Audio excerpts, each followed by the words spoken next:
ওই হাসরের ময়দান এত কঠিন অবস্থা হবে, এত কঠিন অবস্থা হবে। বিচার কার্য শুরু হওয়ার আগেই 50,000 বছর দাঁড়ায় থাকতে হবে। এমনি মানুষের মনে প্রশ্ন জাগবে, যদি জাহান্নামী হয়ে থাকি তাহলে একটা ফয়সালা হওয়া দরকার, যদি জান্নাতি হয়ে থাকি তাহলে একটা ফয়সালা হওয়া দরকার। মানুষেরা দৌড়ায় যাবে হযরত আদম আলাইহিস সালামের দরবারে, গিয়া বলবে, আপনি হলেন আবুল বাশার, সমস্ত মানুষের বাবা, আপনি একটু আল্লাহর দরবারে সুপারিশ করেন যাতে করে বিচার কার্য শুরু হয়ে যায়। আদম আলাইহিস সালাম বলবেন, রে কিয়ামতবাসীরা, আমি আদমের দুনিয়াতে থাকতে ভুল হয়েছিল, আমি শয়তানের ধোঁকায় পড়ে গন্ধম ফল খেয়েছিলাম। আজ কিয়ামতের কঠিন ময়দানে মাওলা পাক যদি আমি আদমকে জিজ্ঞাসা করি, আজকে আসছো সুপারিশ করার জন্য, তোমার ভুলের খবর কই? আমি আদম জবাব দিতে পারবো না, উত্তর দিতে পারবো না। আদম আলাইহিস সালাতু ওয়াস সালাম বললেন, আমার কাছ থেকে তোমরা চলে যাও। পৃথিবীর হাসরবাসীরা সবাই চলে যাবে, একে একে হযরত মূসা আলাইহিস সালাতু ওয়াস সালামের দরবারে মূসা নবী বলবেন, আমারও দুনিয়াতে ভুল হয়েছে, আল্লাহ যদি আজকে ভুলের কথা জিজ্ঞাসা করে, আমি মূসা কালিমুল্লাহ, আমি জলিলুল কদর নবী হওয়া সত্ত্বেও আমি জবাব দেওয়ার মতো সাহস নাই। মানুষেরা দৌড়ায় যাবে ইব্রাহিম খলিলুল্লাহর কাছে। ইব্রাহিম খলিলুল্লাহকে ডাক দিয়া বলবে, ওগো ইব্রাহিম খলিলুল্লাহ, আল্লাহ আপনাকে বন্ধু বানাইছে, খলিল বানাইছে, দুস্থ বানাইছে, আজকে হাসরের ময়দানে একটু সুপারিশ করেন মাওলার দরবারে যাতে করে বিচার কার্য শুরু হয়ে যায়। ইব্রাহিম খলিলুল্লাহ বলবেন, আমি আল্লাহর বন্ধু হইতে পারি, দুস্থ হইতে পারি, খলিল হইতে পারি, আমারও দুনিয়াতে ভুল হয়েছে, আমি আজকে যদি আল্লাহ আমাকে ভুলের কথা জিজ্ঞাসা করে জবাব দেওয়ার কোনো সুযোগ নাই, আমি পারবো না সুপারিশ করতে। দৌড়ায় যাবে হযরত ঈসা আলাইহিস সালামের দরবারে। ঈসা নবী ডাক দিয়ে বলবে, রে কিয়ামতবাসীরা, ও পৃথিবীর মানুষেরা, কোনো দৌড়ায় কোনো লাভ হবে না, কোনো কাজ হবে না। একটা জায়গা আমি দেখায় যাই, ওই জায়গায় যায় যদি সুপারিশকারীর কাছে যদি চাইতে পারো, উনি যদি সুপারিশ করে, আমার আল্লাহ হাসরের ময়দানের বিচার কার্য স্টার্ট করবে। ওই তাকায়া দেখো মাকামে মাহমুদে শেষ নবী, আখেরি নবী, শ্রেষ্ঠ নবী, মহানবী মুহাম্মদুর রাসূলুল্লাহ সাল্লাল্লাহু আলাইহি ওয়াসাল্লামের দরবারে যাও, ওনাকে গিয়া বলো আল্লাহর দরবারে সুপারিশ করার জন্য। পৃথিবীর সমস্ত মানুষেরা, কিয়ামতের দিনের সমস্ত মানুষেরা দৌড়ায় যাবে নবীজির দরবারে। নবীজির দরবারে যাওয়ার পরে গিয়া দেখবি নবীজি মাকামে মাহমুদে পড়ে আল্লাহর দরবারে কাঁদতেছে, রব্বি হাবলি উম্মতি, রব্বি হাবলি উম্মতি। হাসরের ময়দানে সমস্ত নবী আম্বিয়া কেরাম, সমস্ত মানুষেরা, ওলিয়া উলিয়া কেরামেরা সবাই ইয়া নফসি ইয়া নফসি বলতে থাকবে, আমার কি অবস্থা হবে, আমার কি অবস্থা হবে। কিন্তু নবী আমার নিজের কথা নয়, নিজের কথা ভাবেন নাই, ফাতেমার কথা ভাবেন নাই, হাসান হুসাইনের কথা ভাবেন নাই। নবীজি বলতে থাকবেন, ইয়া উম্মতি ইয়া উম্মতি। ও রব্বুল আলামিন, আজ হাসরের ময়দানে আমার গুনাহগার উম্মতের কি অবস্থা হবে? একটা গুনাহগার উম্মত যদি জাহান্নামে যায়, আমি একটা গুনাহগার উম্মতকে জাহান্নামে রেখে আমি নবীজি জান্নাতে যাইতে পারবো না। নবী আমার উম্মতের জন্য কাঁদতে থাকবে, কাঁদতে থাকবে। ইন দ্য মিন টাইম মানুষেরা যাবে গিয়া সালাম দিবে। রাসূল করিম সাল্লাল্লাহু আলাইহি ওয়াসাল্লাম সিজদায় পড়ে যাবেন, মাকামে মাহমুদে সিজদায় পড়ে কাঁদতে থাকবেন। নগর রব্বুল আলামিন 50,000 বছর শেষ হয়ে গেল, আপনি বিচার কার্য শুরু করেন। মাথা ঝুঁকানোর সাথে সাথে, সিজদায় বলার সাথে সাথে আমার আল্লাহ ডাক দিয়ে বলবেন, জিবরাইল যাও আমার বন্ধুকে গিয়া বলো, আর দেরি করা যাবে না, আমার বন্ধু সুপারিশ করেছে, আমি এখন থেকে বিচার কার্য আরম্ভ করব, কারণ বন্ধুর কথা ফালাইতে পারি না। আমার বন্ধু দুনিয়াতে বড় কষ্ট করেছে, উহুদের ময়দানে দান দান মোবারক শহীদ হয়েছে, বদরের প্রান্তরে তার সাহাবীরা শহীদ হয়েছে, মক্কাতে মার খেয়েছে, মদিনাতে আসার পরে অনেকগুলা যুদ্ধতে তাকে অনেক কষ্ট দেওয়া হয়েছে। তায়েফের ময়দানে যখন কিয়ামত শুরু হয়ে যাবে, জালজালা শুরু হয়ে যাবে, ইসরাফিলের সিংহায় ফুৎকার দেওয়ার মাধ্যমে তামাম পৃথিবী লণ্ডভণ্ড হয়ে যাবে, শেষ হয়ে যাবে। আমি আল্লাহ এই পৃথিবীর পরিসমাপ্তি ঘটাবো ইসরাফিলের সিংহায় ফুৎকার দেওয়ার মাধ্যমে। ওয়া আখরাজাতিল আরদু আসকালাহা, তামাম পৃথিবীর জমিনের নিচে যত খনিজ সম্পদ আছে সব সম্পত্তিগুলা বাহির করে দিবে। ওয়া ক্বালাল ইনসানু মা লাহা, মানুষেরা বলতে থাকবে কি হয়ে গেল, আসমান ভেঙে যাচ্ছে, জমিনের সব সম্পত্তিগুলা বাহির করে দিচ্ছে, মানুষ অবাক হয়ে যাবে। আল্লাহ বলেন ইয়াউমা ইযিন তুহাদ্দিসু আখবারাহা, ওই দিন দুনিয়ার নিচে যা কিছু আছে, স্বর্ণ রূপা মণি মুক্তা যত সম্পদ আছে, যত খনিজ সম্পদ আছে, দুনিয়া সব কিছু বমি করে বাহির করে দিবে। আল্লাহ রাব্বুল আলামিন ডাক দিবেন, ইসরাফিল তুমি তোমার কাজ শুরু করে দাও, সিংহায় ফুৎকার দিয়ে দাও। আল্লাহ রাব্বুল আলামিনের অর্ডারে হযরত ইসরাফিল আলাইহিস সালাতু ওয়াস সালাম প্রথম সিংহায় ফুৎকার দিবেন। ফুৎকার দেওয়ার সাথে সাথে তামাম পৃথিবী আসমান জমিন সব লণ্ডভণ্ড হয়ে যাবে। দ্বিতীয় ফুৎকার দেওয়ার সাথে সাথে হাসরের মাঠ কায়েম হয়ে যাবে। সুবহানাল্লাহ। কিয়ামত কেন হবে? মুফাসসিরিনে কেরাম বলেন, এই পৃথিবী যদি আল্লাহ ভেঙ্গে না দেয়, পৃথিবীর সিস্টেম যদি ভেঙ্গে না দেয়, তাহলে মানুষের বিচার করা সম্ভব নয়। মানুষের বিচার যাতে করে সঠিকভাবে যাতে বিচার করা হয়, এই জন্য আল্লাহ কিয়ামত কায়েম করবে। দুনিয়াতে কে ভালো কাজ করেছে, কে মন্দ কাজ করেছে, লিতুজজা কুল্লু নাফসিম বিমা কাসাবাত।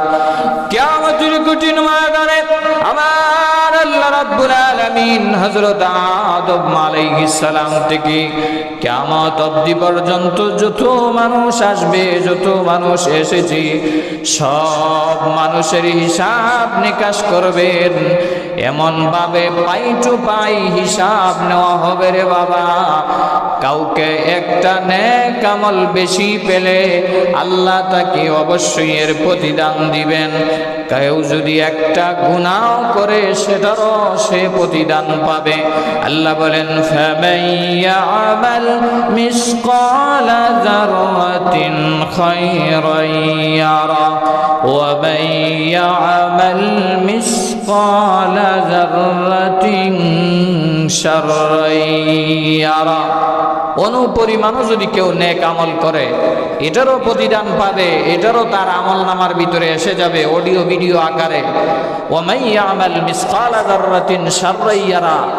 আর অনুপরিমাণও যদি, যাররা পরিমাণও যদি গুনাহ করে, কাউকে যদি গালি দেয়, ছোট্ট থেকে ছোট্ট একটা গুনাহ করেছে, সেটাও হাসরের মাঠে দেখবি আমল নামার ভিতরে অডিও ভিডিও আকারে আল্লাহ তাকে দিয়া দিবেন গলাতে ঝুলাইয়া। এই জন্য আল্লাহ কিয়ামত কায়েম করবেন যাতে করে মানুষের বিচার সুষ্ঠুভাবে করা যায়। দুনিয়াতে বিচার করতে হলে সুষ্ঠুভাবে বিচার করা সম্ভব হয় না। একজন যদি 100টা খুন করে, তাকে সর্বোচ্চ বিচার করলে একবার তাকে হত্যা করা যায়, দ্বিতীয়বার হত্যা করার আর কোনো সুযোগ নাই।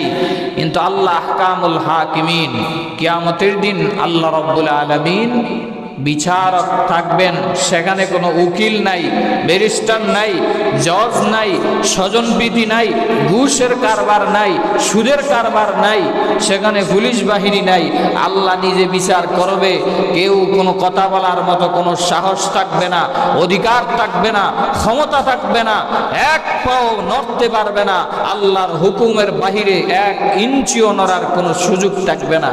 এই কিয়ামতের মাঠ, হাসরের মাঠ আল্লাহ কায়েম করবেন। এই জন্য আমার প্রাণেরা ভাইয়েরা, সমস্ত নবী রাসূলরা কিয়ামতের বিভীষিকা সম্পর্কে উম্মতদেরকে সতর্ক করেছেন, পৃথিবীবাসীরা সতর্ক হয়ে যাও, একদিন কিন্তু রবের কাছে দাঁড়াইতে হবে, আদালতে কিবরিয়াতে হিসাব দেওয়া লাগবে। 60 বছর 70 বছরের পাই টু পাই হিসাব তোমার রবের দরবারে দেওয়া লাগবে কিয়ামতের দিন কঠিন ময়দানে। ওই দিন কিন্তু সাধারণ দিন নয়। আল্লাহর হাবিব বিশ্ব নবী রাহমাতুল লিল আলামিন বলেন, হাসরের ময়দানে নিচের জমিনটা হবে তামার জমিন, সূর্য মাত্র অর্ধ হাত উপরে থাকবে। এখন তো সূর্য আমাদের থেকে প্রায় লক্ষ লক্ষ মাইল উপরে, 9,13,00,000 মাইল উপরে আছে আমাদের থেকে সূর্য। আবার সূর্য তার উল্টো পিঠ দিয়ে আলো দিচ্ছে।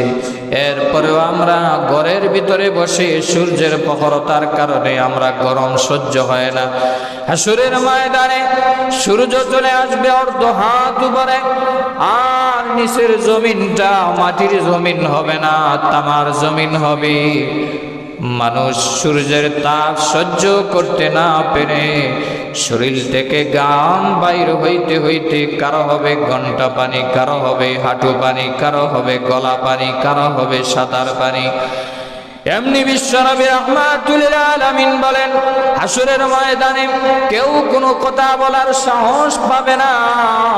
50,000 বছর পর্যন্ত সূর্যের দিকে তাকায় থাকতে হবে। বিচার কার্য শুরু হওয়ার আগেই এক পায়ের উপর ভর করে সূর্যের দিকে তাকায় থাকবে। আরেক পা ফালানোর মতো কোনো জায়গা নাই, সুযোগও নাই, ক্ষমতাও নাই।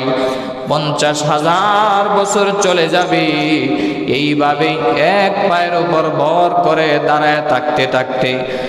আর আখিরাতের একদিন হবে দুনিয়ার 50,000 দিনের সমান। এবার চিন্তা করেন, 50,000 আখিরাতের কিয়ামতের দিন দুনিয়ার কত দিন হবে? হাসরের ময়দান এত কঠিন অবস্থা হবে। আম্মা জান আয়েশা সিদ্দিকা রাদিয়াল্লাহু আনহা বলেন, ইয়া রাসূলুল্লাহ, ইয়া হাবিবাল্লাহ, ওগো নবীজি, কিয়ামতের দিন হাসরের ময়দানে মানুষ যখন উঠে যাবে, নিজ নিজ কবর থেকে যখন উঠবে, মানুষ যদি উলঙ্গ অবস্থায় উঠে, ওগো নবীজি, আমরা হলাম আজওয়াজে মুতাহহারাত, আমাদের কি কোনো সম্মান থাকবে না, ইজ্জত থাকবে না? বিশ্বনবী আমার ডাক দিয়ে বলে, রে আয়েশা, কিয়ামতের কঠিন ময়দানে আমার আল্লাহর পক্ষ থেকে এমন আযাব আর গজবের সম্মুখীন শুরু হয়ে যাবে, মানুষ উলঙ্গ আছে এটা টের পাবে, দূরের কথা নবীরা পর্যন্ত ইয়া নফসি ইয়া নফসি বলতে থাকবে, আল্লাহ বাঁচাও বাঁচাও বলে চিৎকার দিতে থাকবে। 50,000 বছর দাঁড়ায় থাকতে হবে, আর সূর্যের তাপ সহ্য করতে না পেরে গাম বাইর হইতে হইতে সাঁতার পানি হয়ে যাবে। গুনাহগার পাপিষ্ঠরা এইভাবে টক বগে বাতের মারের মতো মগজগুলা উঠতেইতে থাকবে। শুধু তা নয়, জাহান্নাম ওই দিকে দাও দাও ভাবে ডাকতে থাকবে, এত হাজার হাজার বছর ধরে আমাকে জ্বালানো হয়েছে, আজকে আমি আমার লোকদেরকে আমার ভিতরে চাই। জাহান্নাম বারবার হাসরের ময়দানের দিকে আসতে চাইবে। আল্লাহ রাব্বুল আলামিন ফেরেশতাদের মাধ্যমে জাহান্নামকে আঁকড়ে ধরে রাখবে। এইভাবে হাসরের ময়দান কায়েম হয়ে যাবে, আর সমস্ত মানুষেরা নিজ নিজ কবর থেকে উঠতে থাকবে উলঙ্গ অবস্থায়। সর্বপ্রথম আল্লাহ রাব্বুল আলামিন বিশ্ব নবী রাহমাতুল লিল আলামিনকে জান্নাতি পোশাক পরিধান করায়া মদিনার রওজা থেকে আমার নবীজিকে আল্লাহ আহলান সাহলান দিয়া হাসরের ময়দানে প্রধান অতিথি বানায়া উঠায়া দিবেন। সুবহানাল্লাহ। সাইয়্যিদুল কারনাইন খাতমুল মুরসালিন, সাইয়্যিদুল কারনাইন খাতমুল মুরসালিন, আখির আমদ ফখরুল আউয়ালিন। রে কলিজার টুকরা যুবক ভাইয়েরা, ওই হাসরের ময়দান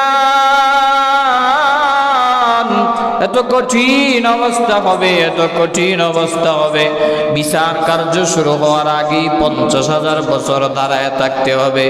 এমনি মানুষের মনে প্রশ্ন জাগবে, যদি জাহান্নামী হয় থাকি তাহলে একটা ফয়সালা হওয়া দরকার, যদি জান্নাতি হয়ে থাকি তাহলে একটা ফয়সালা হওয়া দরকার। মানুষেরা দৌড়ায় যাবে হযরত আদম আলাইহিস সালামের দরবারে, গিয়া বলবে, আপনি হলেন আবুল বাশার, সমস্ত মানুষের বাবা, আপনি একটু আল্লাহর দরবারে সুপারিশ করেন যাতে করে বিচার কার্য শুরু হয়ে যায়। আদম আলাইহিস সালাম বলবেন, রে কিয়ামতবাসীরা, আমি আদমের দুনিয়াতে থাকতে ভুল হয়েছিল, আমি শয়তানের দুকায় পড়ে গন্ধম ফল খেয়েছিলাম। আজ কিয়ামতের কঠিন ময়দানে মাওলা পাক যদি আমি আদমকে জিজ্ঞাসা করি, আজকে আসছো সুপারিশ করার জন্য, তোমার ভুলের খবর কই? আমি আদম জবাব দিতে পারবো না, উত্তর দিতে পারবো না। আদম আলাইহিস সালাতু ওয়াস সালাম বললেন, আমার কাছ থেকে তোমরা চলে যাও। পৃথিবীর হাসরবাসীরা সবাই চলে যাবে, একে একে হযরত মূসা আলাইহিস সালাতু ওয়াস সালামের দরবারে মূসা নবী বলবেন, আমারও দুনিয়াতে ভুল হয়েছে, আল্লাহ যদি আজকে ভুলের কথা জিজ্ঞাসা করে, আমি মূসা কালিমুল্লাহ, আমি জলিলুল কদর নবী হওয়া সত্ত্বেও আমি জবাব দেওয়ার মতো সাহস নাই। মানুষেরা দৌড়ায় যাবে ইব্রাহিম খলিলুল্লাহর কাছে। ইব্রাহিম খলিলুল্লাহকে ডাক দিয়া বলবে, ওগো ইব্রাহিম খলিলুল্লাহ, আল্লাহ আপনাকে বন্ধু বানাইছে, খলিল বানাইছে, দুস্থ বানাইছে, আজকে হাসরের ময়দানে একটু সুপারিশ করেন মাওলার দরবারে যাতে করে বিচার কার্য শুরু হয়ে যায়।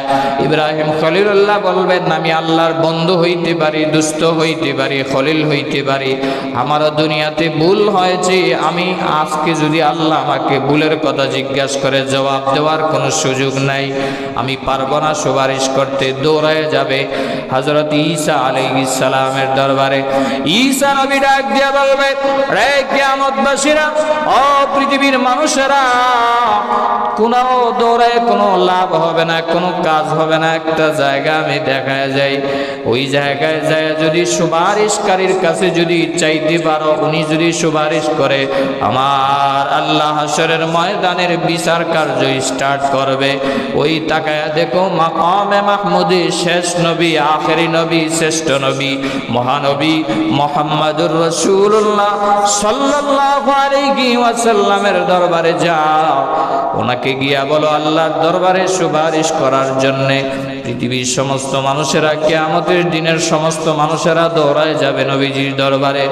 নবীজির দরবারে যাওয়ার পরে গিয়া দেখবি নবীজি মাকামে মাহমুদে পড়ে আল্লাহর দরবারে কাঁদতেছে, রব্বি হাবলি উম্মতি, রব্বি হাবলি উম্মতি।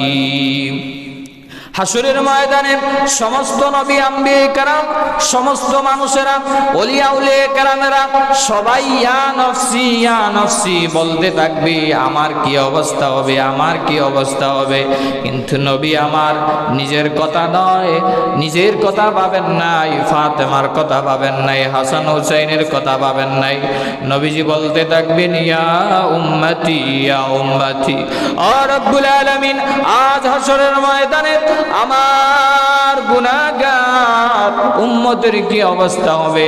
একটা গুনাহগার উম্মত যদি জাহান্নামে যায়, আমি একটা গুনাহগার উম্মতকে জাহান্নামে রেখে আমি নবীজি জান্নাতে যাইতে পারবো না। নবী আমার উম্মতের জন্য কাঁদতে থাকবে, কাঁদতে থাকবে। ইন দ্য মিন টাইম মানুষেরা যাবে গিয়া সালাম দিবে। রাসূল করিম সাল্লাল্লাহু আলাইহি ওয়াসাল্লাম সিজদায় পড়ে যাবেন, মাকামে মাহমুদে সিজদায় পরে কাঁদতে থাকবেন। নগর রব্বুল আলামিন 50,000 বছর শেষ হয়ে গেল, আপনি বিচার কার্য শুরু করেন। মাথা ঝুঁকানোর সাথে সাথে, সিজদায় বলার সাথে সাথে আমার আল্লাহ ডাক দিয়া বলবেন, জিবরাইল যাও আমার বন্ধুকে গিয়া বলো, আর দেরি করা যাবে না, আমার বন্ধু সুপারিশ করেছে, আমি এখন থেকে বিচার কার্য আরম্ভ করব, কারণ বন্ধুর কথা ফালাইতে পারি না। আমার বন্ধু দুনিয়াতে বড় কষ্ট করেছে, উহুদের ময়দানে দান হামদান মোবারক শহীদ হয়েছে, বদরের প্রান্তরে তার সাহাবীরা শহীদ হয়েছে, মক্কাতে মার খেয়েছে, মদিনাতে আসার পরে অনেকগুলা যুদ্ধতে তাকে অনেক কষ্ট দেওয়া হয়েছে, তায়েফের ময়দানে রক্ত জড়িয়েছে। আশফা লিমা শিতা ইরফা রাসাকা ইয়া রাসূলুল্লাহ ইয়া হাবিবাল্লাহ, ও নবীজি মহান আল্লাহ আমাকে পাঠাইছেন, আর কাটতে হবে না, আপনার মাথা উঠান।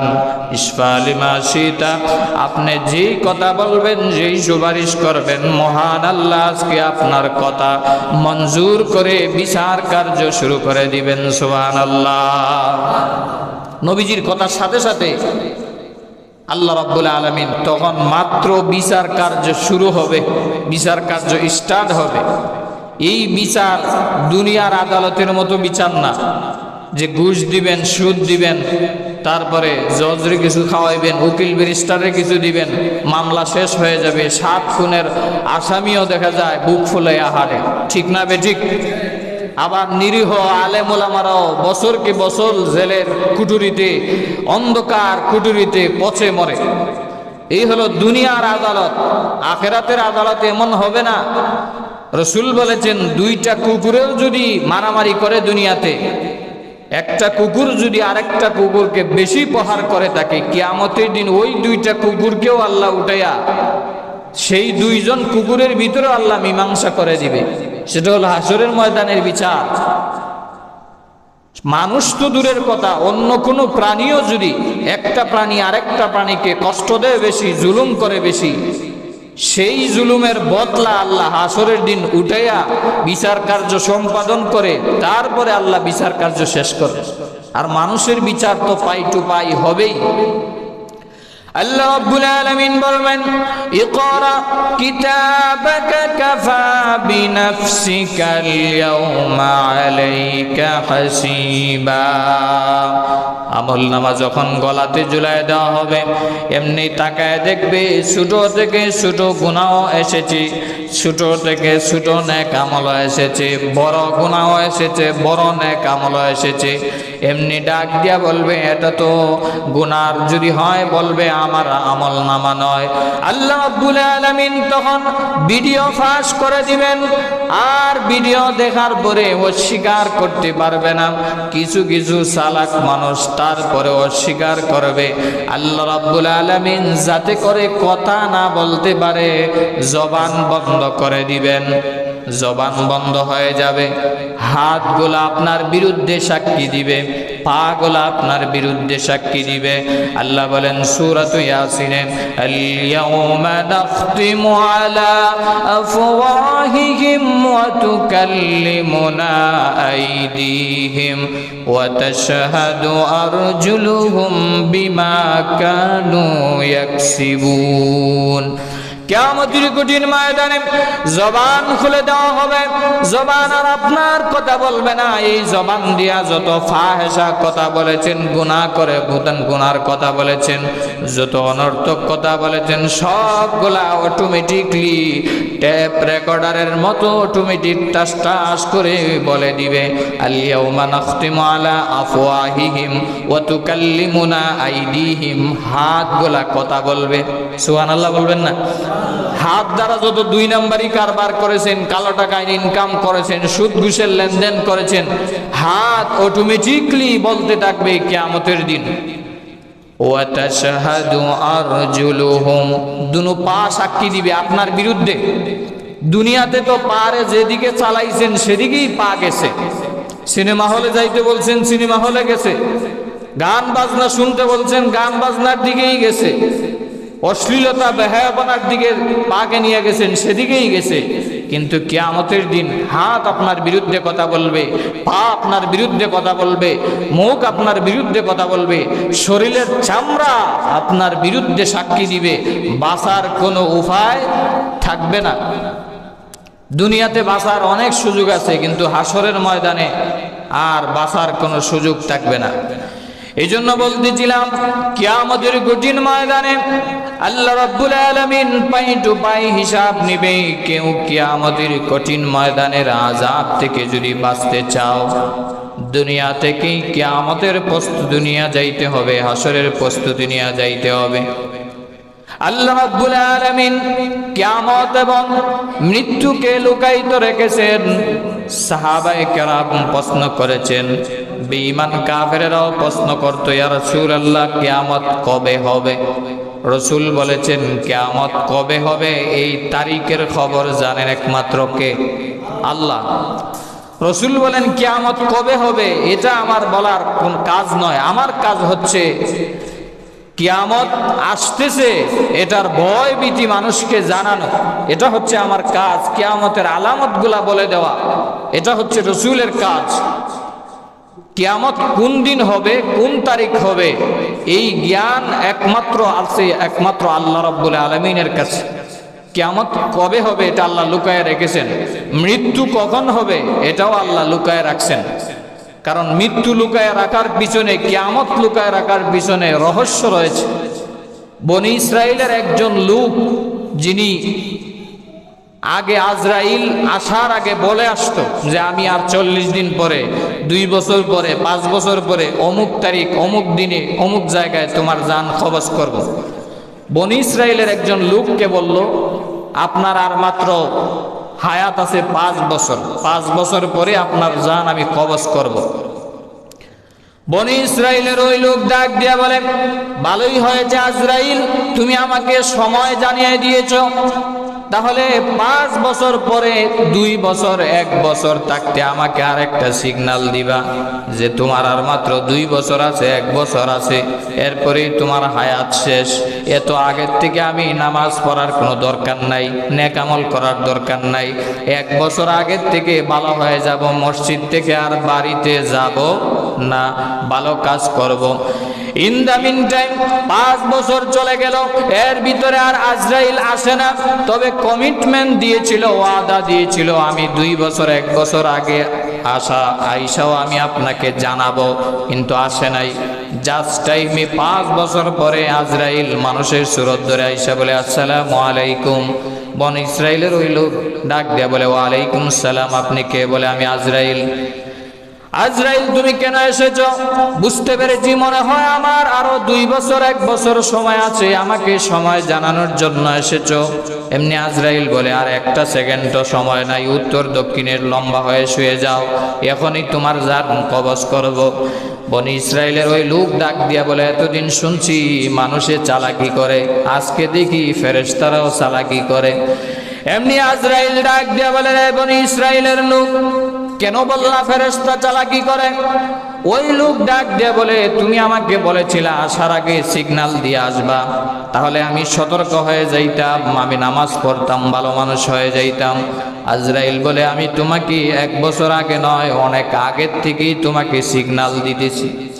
তুমি যখন যৌবন ছিলাম, তোমার শরীরটা টক বগে ছিল, কয়েক বছর যাওয়ার পরে তোমার দাড়িগুলা সাদা হয়ে গিয়েছে, আমি সিগন্যাল দিয়েছি, সময় নাই, চলে যাইতে হবে কবরের জগতে। আবার তোমার যখন দাঁত ছিল 32টা, একে একে 16টা 20টা দাঁত পড়ে গেছে, কয়েকটা দাঁত রয়ে গেছে, আমি কিন্তু সিগন্যাল দিতেছি, আমি কিন্তু চলে আসব, তুমি সতর্ক হও নাই। এই জন্য আমার বানারা ভাইয়েরা, মৃত্যুর আগে সবাইকেই আজরাইল সতর্ক বাণী দেয়। 40 দিন আগে একদম শেষ বাতি অফ করে দেয়। তামাম পৃথিবী জুড়ে ফেরেশতা এসে আইসা দেখে আর কোনো খাবারের, কোনো রিজিকের ফায়সালা নাই। পানির ফেরেশতা এসে দেখে পানির কোনো ব্যবস্থা নাই, খাবারের ফেরেশতা এসে দেখে খাবারের কোনো ব্যবস্থা নাই। ওই মালাকুল মাউত ডাক দিয়ে বলেন, তোমাকে বহু সুযোগ দিয়েছি, তুমি কোনোদিন শুধরাও নাই, এই জন্য আর দেরি নয়, এখনই তোমার জান কবজ করব। এই জন্য আল্লাহ বলেন, আমি মৃত্যুকে লুকায় রাখলাম যাতে করে তোমরা ইবাদত বন্দেগী করে প্রস্তুতি নিয়ে আসতে পারো। 2 বছর 1 বছর আগে যদি আমি মৃত্যুর খবর জানাইতাম, তাহলে আমল করতা কম অল্প। 60 বছর যদি একাধারে মৃত্যুর প্রস্তুতি নিয়ে তুমি যদি আমল করতে থাকো, 60 বছরের বিশাল আমলের পাহাড় হবে, কিয়ামতের দিন তুমি অনেক সওয়াবের অধিকারী হবা। এই জন্য আমি আল্লাহ মৃত্যুকে লুকায় রেখেছি। সুবহানাল্লাহ। কিয়ামতরে লুকায় রাখছি, কারণ কিয়ামত কখন হবে এটা একমাত্র আমিই জানি। আমি আল্লাহ জানি কিয়ামত কখন দিব, তবে কিয়ামতের কিছু সতর্ক বার্তা রাসূল বলে গিয়েছেন।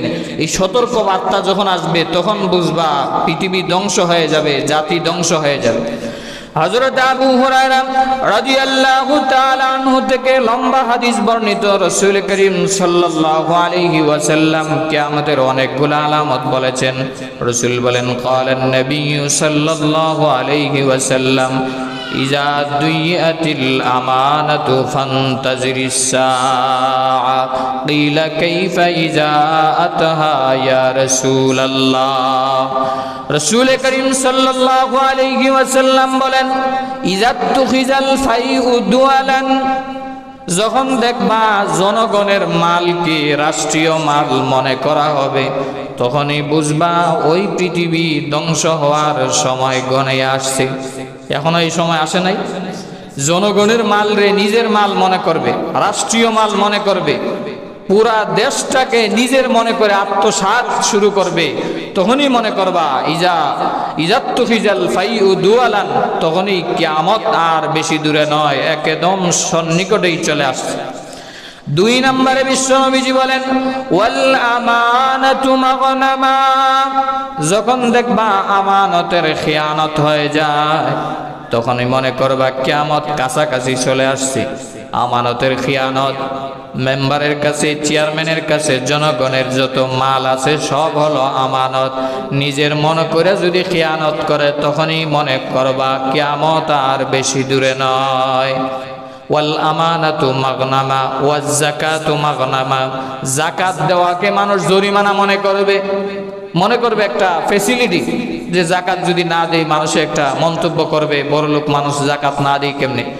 এমনিতেই পুরা হিসাব করে যাকাত না দিয়া গরিব অসহায়কে ডাক দিয়া কয়েকটা শাড়ি কয়েকটা লঙ্গি দিল, এই শেষ যাকাত দেওয়া। মানুষ যাকাত দেওয়াকে জরিমানা মনে করবে, তখনই মনে করবা ফান্তাজিরিস সাআ, কিয়ামত অতি নিকটে চলে আসছে। ইজাতুখিজাল ফাইউ দিওয়ালান ওয়াল আমানাতু মাগনামা ওয়াজ যাকাতু মাগনামা ওয়া তুআল্লিমা লিগাইরিদ দ্বীন, মানুষ দ্বীনে ইলম শিক্ষা করবে দুনিয়ার জন্য, আখিরাতের জন্য না। আখিরাতের জন্য যখন দেখবা দুনিয়ার মানুষ ইলম শিক্ষা করতেছে না, তখনই বুঝবা কিয়ামত অতি সন্নিকটে চলে আসছে। ওয়া তুআল্লিমা লিগাইরিদ দ্বীন ওয়া আতাআর রাজুলু ইমরাতাহু। 5 নম্বরে বিশ্বনবীজি বলেন, সকল স্বামীরা স্ত্রীর আনুগত্য করবে। যখন দেখবা স্ত্রীর আনুগত্য বেড়ে যাবে, দরকার ছিল স্ত্রীগণ স্বামীর আনুগত্য করা, কিন্তু সমাজ পরিবর্তন হয়ে স্ত্রীরে মানবে ঘরের নেতা। আছে না নাই? আরো জোরে বলেন, আছে না নাই? নিজে ঘরের কর্তা হর্তা হবে না, ঘরের সম্পূর্ণ দায়িত্ব থাকবে স্ত্রীর কাছে। স্ত্রীর কথা সে উঠে বসে, স্ত্রী যা কয় তাই, মা বাবার কথাও শুনে না, কারো কথা শুনে না, স্ত্রী যা বলে তাই শুনে। এরকম লোক আছে না নাই? কারা কারা এখানে আছেন দেখি হাত ওঠান তো দেখি, হাত ওঠান দেখি। মাশাআল্লাহ, সবাই দেখা যায় আল্লাহর ওলি। এখানে তো ওয়াজ করে লাভ নাই। বিশ্বনবী রাহমাতুল লিল আলামিন বলেন, ওয়া আতাআর রাজুলু ইমরাতাহু, যখন দেখবা স্ত্রীর আনুগত্য বেড়ে যাবে, তখনই বুঝবা কিয়ামত এসে যাবে। এই জন্য এক বাদশা ছিল যে স্ত্রীর আনুগত্য করত বেশি। স্ত্রীর কথা শুনবেন না যে তা না, মাঝে মধ্যে স্ত্রীর কাছ থেকে পরামর্শ নেওয়াও লাভজনক হয়। আবার অনেক সময় আছে স্ত্রীর কাছ থেকে পরামর্শ নিলে মাইরও খাইতে পারেন, ঠিক না বেঠিক? এক বাদশা নিজের স্ত্রীর কথা সব সময় শুনতো। রাজকীয় সিংহাসনে যখন বসতো, তার কথায় সারা দেশ চলতো, কিন্তু ঘরে গেলে সে একদম অসহায় স্ত্রীর কাছে। এরকম কিছু লোক আছে না, বাহিরে নেতা যত ভাষণ দেয়, তার শরীরের গরমে বাঁচা যায় না, কিন্তু ঘরে গেলে একদম বিলাইয়ের মতো সোজা, ঠিক না বেঠিক? এখানে হোম মিনিস্টারের সামনে গেলে সব সোজা, আর কোনো আওয়াজ নাই। তো ওই বাদশাহ ওই স্ত্রীর কথা শুনতো বেশি বেশি। একদিন এক মাছওয়ালা লোক বিশাল একটা মাছ নিয়ে আসছে বাদশাকে দেওয়ার জন্য। তো বাদশাকে দেওয়ার মানে তো মাছ বিক্রি করা না, যাতে করে বাদশার মনটা জয় করা যায় আর কিছু হাদিয়া তোহফা নেওয়া যায়। বিশাল একটা মাছ নিয়ে আসছে বাদশার কাছে।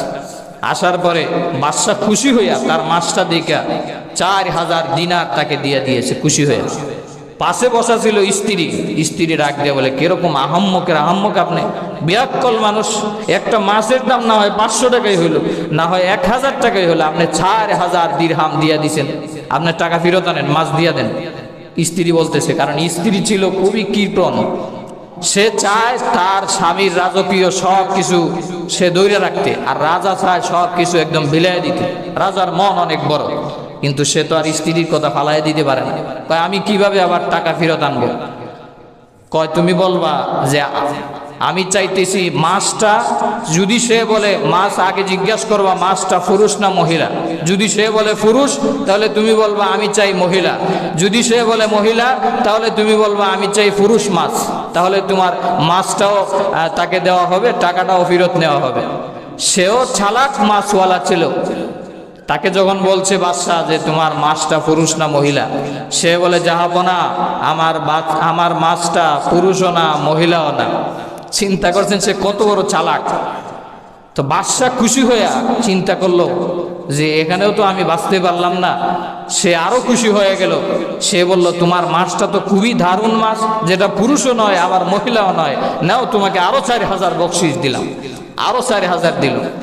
স্ত্রী তো রাগে বেগে গরম হয়ে গেছে, তোমারে বলছি 4000 ফেরত আনবা, তুমি আরো 4000 দিয়ে দিছো, তোমার মতো আহাম্মক বিয়াক্কল সারা দেশে আর নাই। তখন ডাক দিয়ে বলছে কিভাবে টাকা আনতে পারি? তখন স্ত্রী বলল 4000 দিনার নেওয়ার সময় একটা সিকি নিচে পড়ে গিয়েছিল, আর ওই মাছওয়ালা লোকটা একটা সিকিও ছাড়ে নাই, সে একটা টাকারেও আবার উড়াই নিয়েছে।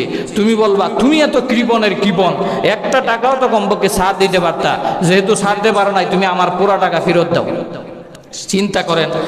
তারপরে ওই লোকটা ডাক দিয়ে বলে জাহাপনা, আমি টাকার লোভে একটা টাকা উঠায় নাই, আমি ওই টাকার ভিতরে আপনার ছবিটা দেখছি, বাদশার ছবিটা আমি দেখছি টাকার মধ্যে।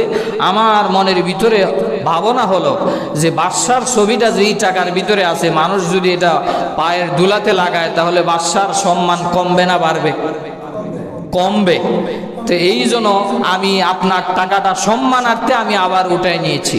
বাদশার মনটা খুশি হয়ে গেছে, সে আরো 4000 দিনার পুরস্কার দিল।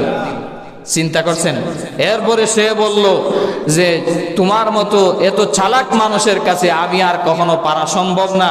এই কথা বলার উদ্দেশ্য হলো এটা যে কেউ যদি স্ত্রীর কথা শুধু শুনতেই থাকে তার থলি ভরবে না, আরো খালি হয়ে আরো মারও খাইতে পারে। ঠিক না বেঠিক? তাই বলে স্ত্রীর কথা যে শুনবেন না তা না, পরামর্শ করবেন, যেটা আপনার কাছে ভালো মনে হয় সেই ডিসিশন নেওয়ার দায়িত্ব স্বামীর। ডিসিশন নেওয়ার দায়িত্ব কিন্তু স্ত্রীর না, ডিসিশনটা নেবেন পুরুষের কাছে আল্লাহ দায়িত্ব দিয়েছে। এই জন্য রসুল বলেছেন ওয়াতাআর রাজুলু ইমরাতাহু, যখন দেখবা ঘরের দায়িত্ববান হয়ে যাবে স্ত্রী তখনই কিয়ামতের আশঙ্কা করবা। আল্লাহ রসুল বলেছেন ওয়াতাআর রাজুলু ইমরাতাহু ওয়া আক্কা উম্মাহু, মায়ের অবাধ্যতা বেড়ে যাবে, মার কথা শুনবে না।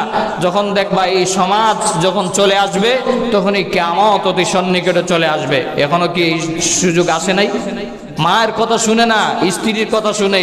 যে মা 10 মাস 10 দিন গর্ভধারণ করেছে ওই মাকে অবহেলা করে কাছারি করে রাখে, আর স্ত্রীকে নিয়ে প্লট বাড়িতে থাকে। ঠিক না বেঠিক?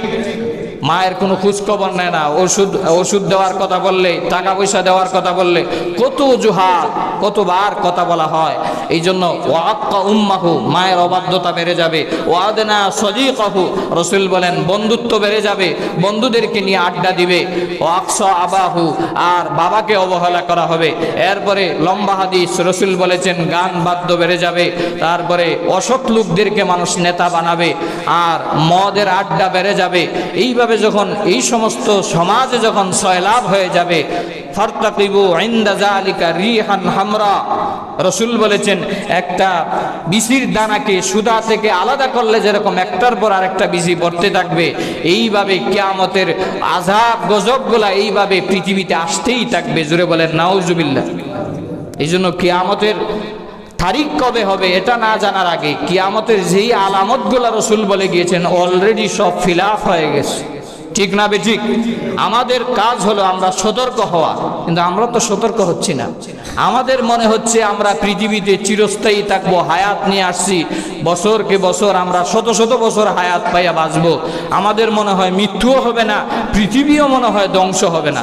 আমাদের বাদশাবে তো এরকমই দেখা যায়, ঠিক না বেঠিক? না হলে নামাজ আজান হলে নামাজে আসতে মন চায় না, গুনার ছাড়তে মন চায় না। 100 বছর হায়াত পাবো এটারও তো গ্যারান্টি নাই, 60-70 বছর হায়াত পাবো এটারও তো গ্যারান্টি নাই। মৃত্যু একদিন হবে, এটা কখন হবে এটার কোনো গ্যারান্টি নাই। তারপরে আমরা মৃত্যুর প্রস্তুতি নিচ্ছি না।